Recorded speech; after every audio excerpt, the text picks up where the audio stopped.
Tout ce que vous devez savoir sur Peau noire, Masque blanc de Frantz Fanon. Publié en 1952, cet essai est une plongée dans la psychologie du colonisé. Fanon, psychiatre martiniquais, analyse comment le racisme et le colonialisme façonnent l'identité, les comportements et même les désirs des personnes noires. C'est à la fois un témoignage, une analyse scientifique et un cri de libération. Fanon commence par son expérience. En France, il découvre qu'il n'est pas seulement un homme, mais avant tout un noir. Le regard des Blancs devient un fardeau. Il est défini par la couleur de sa peau avant même de parler ou d'agir. Il explore ensuite comment les colonisés tentent parfois de revêtir des masques blancs, c'est-à-dire d'imiter le colonisateur pour être acceptés.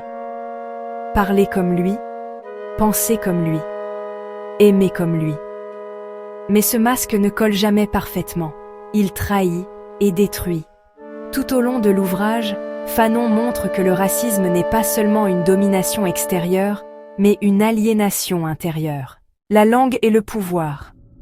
Parler français en Martinique, ce n'est pas seulement communiquer, c'est adopter la culture du colonisateur.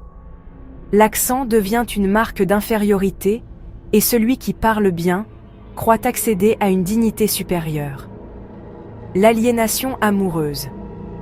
Fanon étudie les couples mixtes, notamment les femmes noires attirées par les hommes blancs et les hommes noirs cherchant la femme blanche.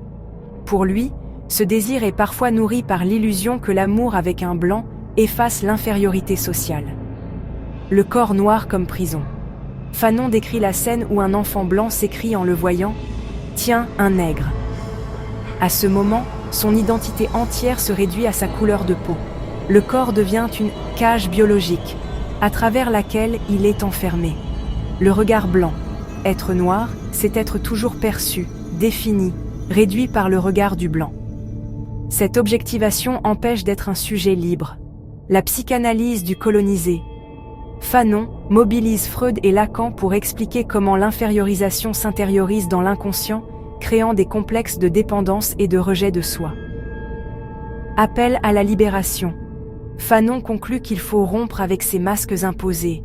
Ni assimilation, ni haine. Une humanité nouvelle doit se construire, affranchie du colonialisme. Ce qui frappe dans Peau noire, Masque blanc, c'est son actualité. La question de la langue et des accents reste brûlante aujourd'hui dans les sociétés multiculturelles. Le regard blanc, c'est aussi celui des stéréotypes véhiculés par les médias ou les institutions. L'idée d'aliénation amoureuse éclaire encore les rapports complexes entre race, désir et pouvoir. Fanon ne se contente pas de dénoncer, il nous invite à imaginer une humanité universelle où personne ne serait réduit à la couleur de sa peau.